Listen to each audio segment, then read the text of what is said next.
America, 2035. It all starts here.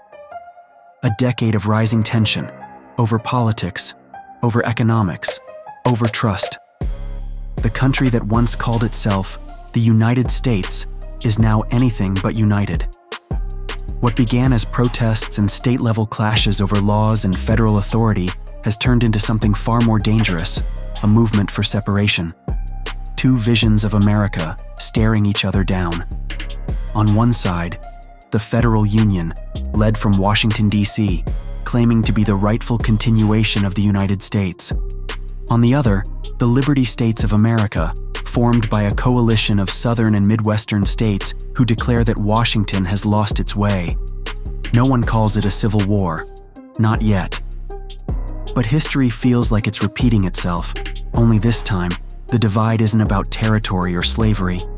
It's about identity. The breaking point. It started quietly, with Texas.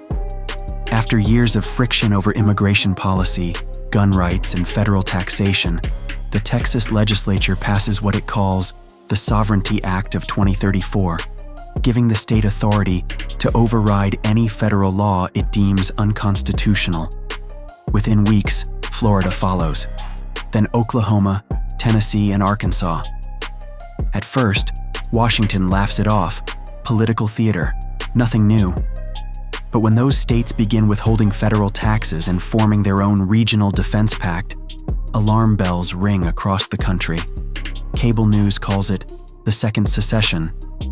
But this time, it isn't just the South. Several Midwestern and mountain states, Kansas, Wyoming, Idaho, join the new bloc, calling themselves the Liberty States. And when Texas Governor Maria Sanchez announces that the people of this land have the right to self-governance without Washington's interference, millions cheer, and millions more panic. The Great Divide. By mid-2035, the divide is official. The United States of America still holds the coasts, New York, California, Illinois, Washington, and the federal government itself. The Liberty States of America stretch across the South and Midwest, a massive belt of land rich in oil, gas, and agriculture. Both sides claim the Constitution. Both claim the flag. But two very different versions of America now exist, side by side. At first, it's peaceful.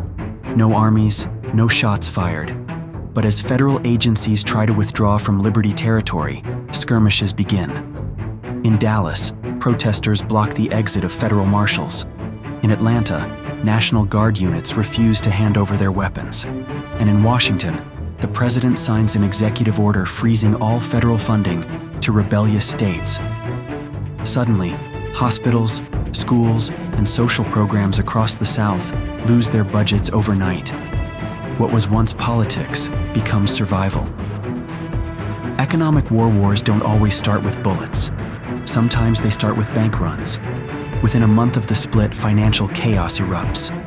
The Liberty States announce their own digital currency, the L note, backed by oil and agriculture exports. Wall Street crashes, the dollar plunges, and in a single week, the U.S. loses over $3 trillion in market value. California tech giants relocate their data centers inland, fearing cyber sabotage. Texas oil companies cut off supply pipelines headed north. Suddenly, gas prices in New York hit $14 a gallon.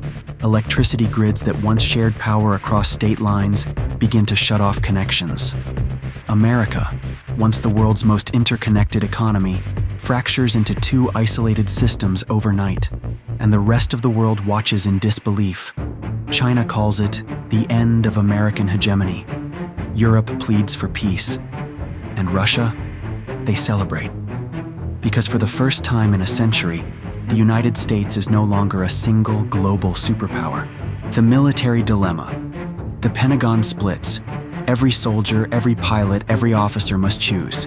Remain loyal to the Union or join the Liberty States. It's not an easy choice. Bases like Fort Hood in Texas, Fort Campbell in Kentucky, and Tinker Air Force Base in Oklahoma are suddenly behind the new border. Washington orders the relocation of nuclear warheads and advanced aircraft, but not all make it out. Tensions rise as both sides accuse the other of military theft.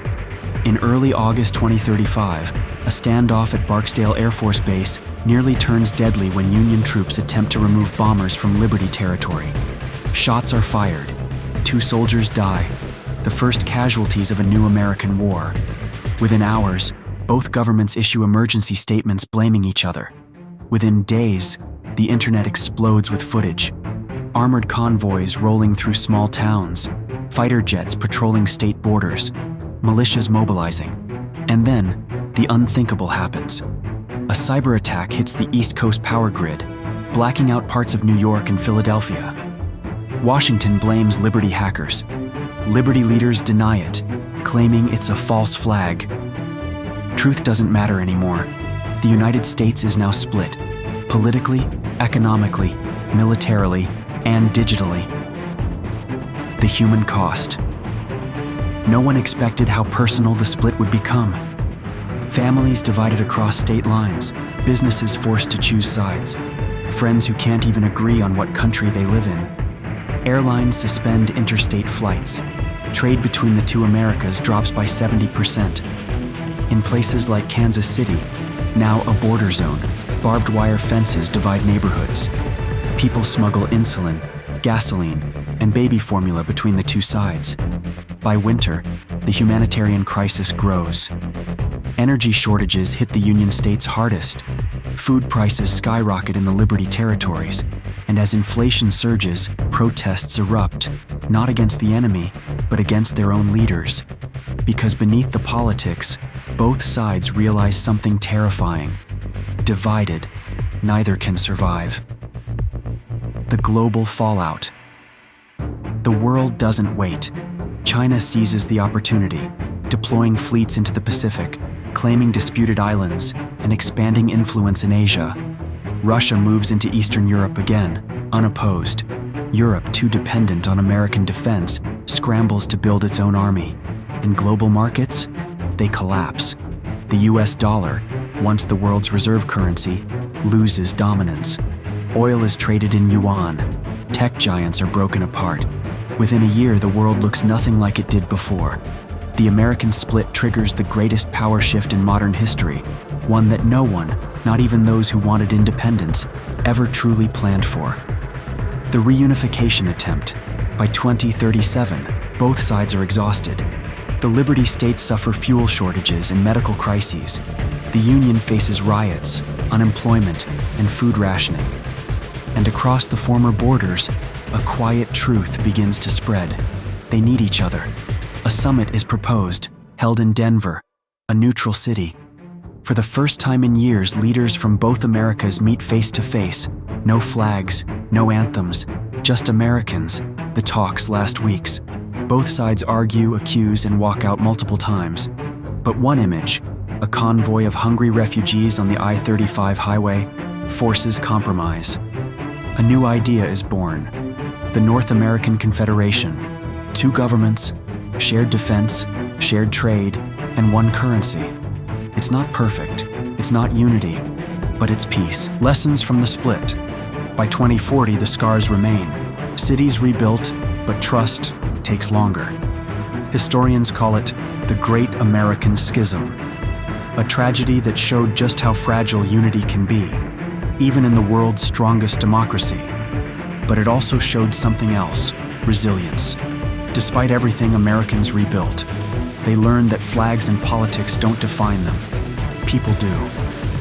Because when the dust settled, when the economy stabilized and the guns went silent, there was one truth that no border could erase. They were still Americans. And as the sun rises over the continent once more, from the coasts of California to the plains of Texas, the world sees a new kind of America emerge. Not perfect, not united, but still alive because in the end, the stars may fall, but the sky remains.